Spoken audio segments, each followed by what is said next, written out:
अस्सलाम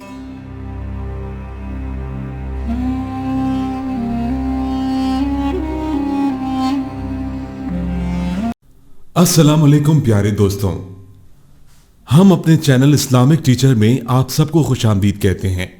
उम्मीद है कि आप दोस्त अहबाब खैर आफियत से होंगे। हमारी दुआ है कि अल्लाह ताला आपको खैर आफियत से रखे, आमीन या रब्बुल आलमीन। प्यारे दोस्तों, माह शबान शुरू हो चुका है। यह भी नेकियों की बहार और फजीलत वाला महीना है। इस माह में भी रहमतों की जुस्तजू जारी रहती है। इस महीने में आमाल और नेकियां अल्लाह ताला की जानिब भेजी जाती हैं।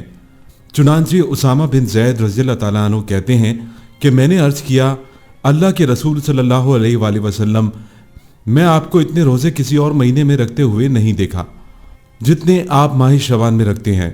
तो आप सल्लल्लाहु अलैहि वसल्लम ने फरमाया, ये रजब और रमज़ान के दरमियान ऐसा महीना है जिससे लोग गाफिल रहते हैं। इस माह में आमाल रब्बुल आलमीन की जानिब भेजे जाते हैं और मैं ये पसंद करता हूं कि मेरे अमल भेजे जाएं तो मैं रोज़े की हालत में हूं। इस माह में जो लोग चंद वज़ाइफ करते हैं, अल्लाह ताला उनकी हिफाजत करते हैं। माह शबान में क्या करना चाहिए, इस महीने का जुमा कैसे गुजारना चाहिए, ये आज की इस वीडियो में अहम बातें होंगी। वीडियो शुरू करने से कबल हमारी आपसे गुजारिश है कि अगर आप हमारे चैनल पर नए हैं और आपने हमारे चैनल इस्लामिक टीचर को सब्सक्राइब नहीं किया तो सबसे पहले हमारे चैनल इस्लामिक टीचर को सब्सक्राइब करें और साथ ही बेल के बटन को प्रेस कर लें। इससे ये होगा, आपको हमारी हर नई आने वाली वीडियो मिलती रहेगी। और जो लोग हमारे चैनल पर मुस्तकिल आते हैं, इनसे गुजारिश है कि वो पसंद आने वाली वीडियोस को अपने दोस्तों के साथ शेयर करें, घर वालों को भेजें और जो दीनी ग्रुप हैं इनमें भी शेयर करें। किसी को अच्छी बात बताना भी सवाब है। प्यारे दोस्तों, सैयदा आयशा रज़ियल्लाहु ताला अन्हा कहती हैं कि रसूलुल्लाह सल्लल्लाहु अलैहि वसल्लम इतने नफल रोजे रखते कि हम समझते अब रोजे नहीं छोड़ेंगे। फिर आप इतने दिन तक रोजे ना रखते कि हम समझते कि अब नफल रोजे नहीं रखेंगे। मैंने रसूलुल्लाह सल्लल्लाहु अलैहि वसल्लम को रमज़ान के अलावा किसी पूरे महीने के रोजे रखते हुए नहीं देखा और ना ही मैंने इन्हें शबान से ज्यादा किसी और महीने में रोजे रखते हुए देखा। शबान इस्तकबाल रमज़ान की तैयारी का महीना और अमली मैदान है, क्योंकि इंसान को किसी भी काम में अमली मश्क, तदरीज और तमहीद की जरूरत होती है। जैसे बुलंदी और ऊंचाई पर जाने के लिए सीढ़ी और मावन वसाइल की जरूरत होती है, तो मुमकिन है कि तदरीजी इकदाम ना करने के बायस नफ्स पे काबू हो जाए, जिस्म कमजोर हो जाए और इंसान इबादत में सुस्ती का शिकार हो जाए।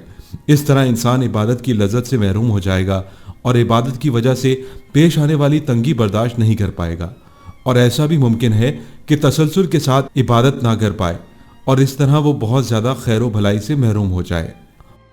चूंकि शबान का महीना रमजान से पहले आता है, इसलिए हर मुसलमान को चाहिए कि वो रमजान की कुछ इबादत शबान में भी करे। चुनांचे शबान में रोजे रखने का मकाम और मर्तबा वही है जो फर्ज नमाजों के साथ सुन्नत मौक़दा का है। इस तरह शबान में रोजे रखने से रमजान के रोजे रखने की तरबियत मिलेगी, जो कि इस्लाम के अरकान में से एक है। रोजा अफजल तरीन इबादत और नेकियों में शामिल है। अबू हुरैरा रज़ियल्लाहु ताला अन्हु कहते हैं कि आप सल्लल्लाहु अलैहि वसल्लम ने फरमाया, अल्लाह ताला फरमाता है कि इब्ने आदम का हर अमल इसी के लिए है सिवाय रोजे के, क्योंकि रोजा मेरे लिए है और मैं ही इसका बदला दूंगा। रोजा ढाल है। जब तुम में से किसी का रोजा हो तो बेहुदा गुफ्तगू मत करे, ना ही शोर मचाए। अगर इसे कोई गाली दे या इससे झगड़े तो इसे कह दे, मेरा रोजा है। आप सल्लल्लाहु अलैहि वसल्लम का फरमान है, कसम है उस जात की जिसके हाथ में मोहम्मद की जान है, रोजेदार के मुंह की बू अल्लाह ताला के यहाँ कस्तूरी से भी ज्यादा पाकीज़ा है। एक और हदीस में है कि रोजेदार के लिए दो खुशियां हैं, एक खुशी रोजा अफ्तार करते वक्त और दूसरी खुशी अपने रब से मुलाकात के वक्त। प्यारे दोस्तों, खैर के दरवाजे खुले हुए हैं। अल्लाह ताला किसी भी ऐसे शख्स का अजर ज़ाया नहीं करता जो अच्छे अंदाज से अमल करे। नेकियों के लिए किसी वक्त और जगह की क़ैद नहीं है। इसी तरह मुख्तलिफ औकात के एतबार से इबादत की इकसाम भी अलग अलग हैं। अलबत्ता माह शबान में कोई ऐसी इबादत नहीं है जिसका ताल्लुक ख़ास शबान से हो, लेकिन इस महीने में अमाल अल्लाह ताला की जानिब भेजे जाते हैं। इसलिए आप सल्लल्लाहु अलैहि वसल्लम माह शबान के रोज़े दिलचस्पी से रखते थे। प्यारे दोस्तों, गफलत बहुत बुरी बीमारी है। ये अल्लाह की नाराज़ी और वबाल है। इसकी वजह से इंसान का अपने रब से ताल्लुक टूट जाता है और गुनाह की वजह से इंसान को ताल्लुक टूटने का एहसास तक नहीं होता, बल्कि अपने गुनाह से भी बाज नहीं आता। फिर गुनाह करने के बाद तौबा भी नहीं करता, नेकी को नेकी नहीं समझता और गुनाह को गुनाह नहीं कहता। इसकी वजह से खैर व भलाई वाले लम्हात और औकात गुजरते जाते हैं, लेकिन वो ख्वाब व गफलत में महू होता है। आंखों से दिखता तो है लेकिन इबरत हासिल नहीं करता।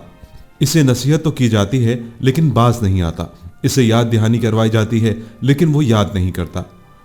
रसूलुल्लाह सल्लल्लाहु अलैहि वसल्लम ने माह शबान में रोजे रखने की तरगीब दिलाई कि बहुत से लोग इस महीने में गाफिल रहते हैं।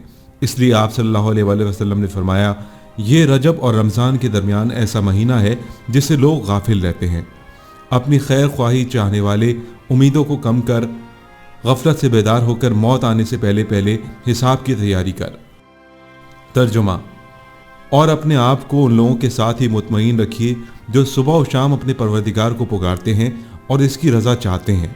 आपकी आंखें उनसे हटने ना पाएं कि दुनियावी जिंदगी की जीनत चाहने लगें। न ही आप ऐसे शख्स की बातें मानिए जिसका दिल हमने अपने जिक्र से गाफिल कर दिया है। वो अपनी ख्वाहिश पर चलता है और इसका मामला हद से बड़ा हुआ है। अल्लाह ताला मेरे और आप सब के लिए कुरान मजीद को खैर व बरकत वाला बनाए। मुझे और आपको जिक्र हकीम की आयत से मुस्तफ़ीद होने की तौफीक दे। मैं अपनी बात को इस पर ख़त्म करते हुए अल्लाह से अपने और तमाम मुसलमानों के गुनाहों की बख्शिश चाहता हूँ। तुम भी इससे बख्शिश मांगो, बेशक वही बख्शने वाला और नहायत रहम करने वाला है। प्यारे दोस्तों, इस माह में जुमे की भी फजीलत है। हज़रत अबू हुरैरा रज़ियल्लाहु ताला अन्हु से रिवायत है कि रसूलुल्लाह सल्लल्लाहु अलैहि वसल्लम ने फरमाया, ऐसे शख्स की मग़फ़िरत कर दी जाती है जो शब जुमा में सूरह हाम दखान की तिलावत करे। हज़रत अबू इमामा रज़ियल्लाहु ताला अन्हु से रिवायत है कि रसूलुल्लाह सल्लल्लाहु अलैहि वसल्लम ने फरमाया, जो शख्स सूरह दखान को शब जुमा में या जुमतुल मुबारक वाले दिन तिलावत करेगा, अल्लाह ताला इसके लिए जन्नत में एक महल बनाता है। अल्लाह ताला इसके लिए जन्नत में एक महल बनाते हैं। प्यारे दोस्तों, इस माह में अपनी हिफाजत के लिए जो शख्स ये वजीफा पढ़ता है वो मौत के अलावा हर बीमारी से बचता है। फजर और मगरिब की नमाज के बाद बिस्मिल्लाह के साथ 11 मरतबा सूरह कुरैश पढ़ लिया करें। अव्वल व आखिर दरूद शरीफ भी पढ़ लें। इंशाअल्लाह हर शरीर के शर से हिफाजत होगी। इस तरह सुबह और शाम 10 झेल दुआएं एक मरतबा पढ़ने का एहतमाम करें। ताहम हिफाजत के वज़ाइफ पढ़ते हुए अपनी हिफाजत की ही नियत होनी चाहिए, किसी दूसरे का नुकसान पेश नज़र ना हो। प्यारे दोस्तों, हम उम्मीद करते हैं कि आपको हमारी ये वीडियो ज़रूर पसंद आई होगी। अगर आपको हमारी ये वीडियो पसंद आई है तो हमारे चैनल इस्लामिक टीचर को ज़रूर सब्सक्राइब करें और साथ ही बेल के बटन को भी प्रेस करें। इंशाअल्लाह हम एक नई वीडियो के साथ हाजिर होते हैं। तब तक के लिए अल्लाह हाफिज़।